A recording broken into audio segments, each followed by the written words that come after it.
Hello viewers, Namaste. This is Dr. Kavya, fertility expert, 49 Hospitals, Vizag branch. Previous ga cheppina videos lo konni comments lo konni questions adagadam ane jarigindi. Ee questions ki manam answers anedi ichukundam. The first question enti ante madam maaku previous ga operation ayindi. Operation lo appendectomy చేశారు. Appendectomy అయిపోయిన తర్వాత పెళ్లి చేసుకున్న తర్వాత pregnancy అనేది delay అవుతుంది.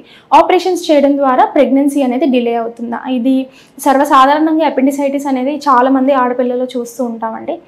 Appendicitis operation చేసిన తర్వాత ప్రెగ్నెన్సీ రాకపోవడం అంటూ ఏమీ ఉండదు. అది జస్ట్ మన ఫీలింగ్ మాత్రమే.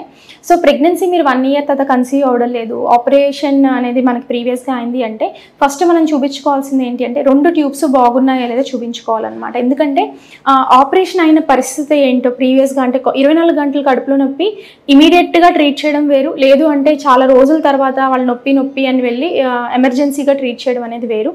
సో ఏ కండిషన్లో ట్రీట్మెంట్ అయిందో అనేది స్పెసిఫిక్గా అనేది తెలియదు పేషెంట్స్ని అడగకుండా.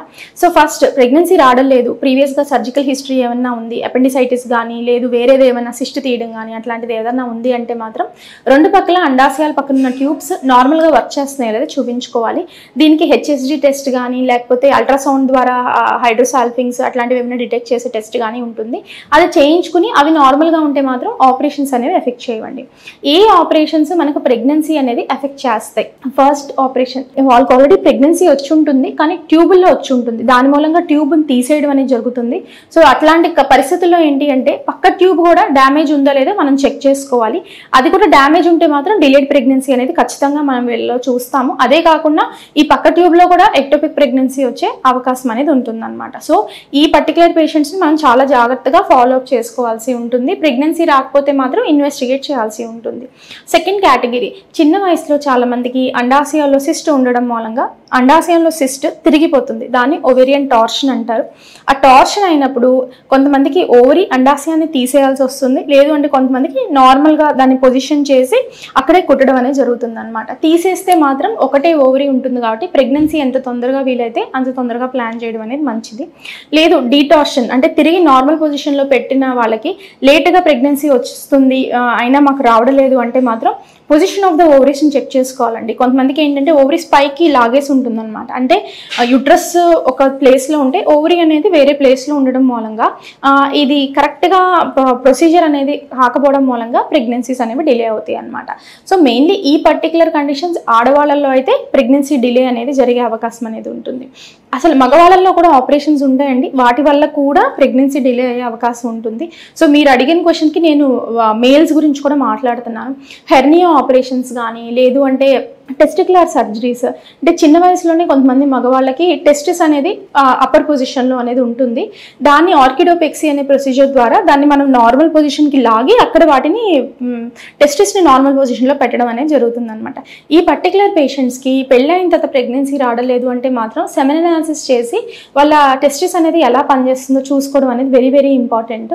ఎందుకంటే అది ఎన్ని రోజులు అబ్నార్మల్ పొజిషన్లో ఉందో దాన్ని బట్టి ఏంటంటే స్పర్మ్స్ అనేవి తగ్గిపోతాయి అనమాట. మేల్స్కి ఈ పర్టికులర్ సర్జరీస్ అయినా వెరీ వెరీ ఇంపార్టెంట్ థింగ్ కాబట్టి ఎలాగ ఆడవాళ్ళు ఎలాగా ఆపరేషన్స్ అయితే ప్రాబ్లం అంటున్నారో మేల్స్ కూడా ఆపరేషన్స్ జరగడం వల్ల ఈ ప్రాబ్లమ్స్ అనేవి ఉంటాయన్నమాట. వీటిని సరిగ్గా గమనించుకున్నట్లయితే వాళ్ళ ప్రీవియస్గా అయిన సర్జరీస్ని బట్టి తొందరగా మనం ప్రెగ్నెన్సీకి ప్లాన్ చేసుకోవచ్చు. నెక్స్ట్ క్వశ్చన్ వాళ్ళు ఏం అడిగారంటేనండి, మేడం ట్విన్ ప్రెగ్నెన్సీ వచ్చింది, సర్వైకల్ స్టిచ్ డాక్టర్ గారు వేసుకోమన్నారు, అసలు సర్వైకల్ స్టిచ్ అంటే ఏంటి అని అడుగుతున్నారు. జనరలీ సర్వైకల్ స్టిచ్ అంటే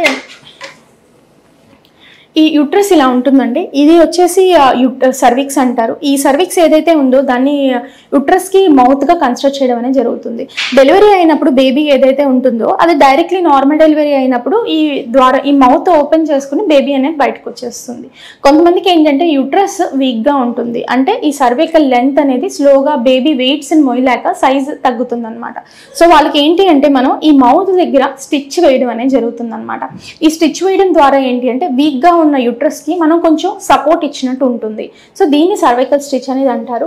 ట్విన్ ప్రెగ్నెన్సీస్కి అందరికీ సర్వైకల్ స్టిచ్ అవసరమా అంటే it depends on the cervical length and మీకున్న ప్రీవియస్ హిస్టరీ. అబార్షన్ హిస్టరీ ఉంది, లేదు ప్రీవియస్గా ప్రీటర్మ్ అనేది అయిపోయింది అంటే నెలలు నిండుకుండా డెలివరీ అయిపోవడం కానీ అట్లాంటివి ఉన్నా సరే, very precious pregnancies, multiple abortion history ఏమన్నా ఉన్నా సరే సర్వైకల్ స్టిచ్ వేయడం అనేది జరుగుతుంది. ఆ సర్వైకల్ స్టిచ్ వేసిన తర్వాత కంటిన్యూస్ మానిటరింగ్, ప్రతి 2 నుంచి 3 వారాలకి గర్భసంచి ఎలా ఉంది అని చెప్పి మానిటరింగ్ చేసుకోవడం అనేది వెరీ ఇంపార్టెంట్ అన్నమాట. Thank you.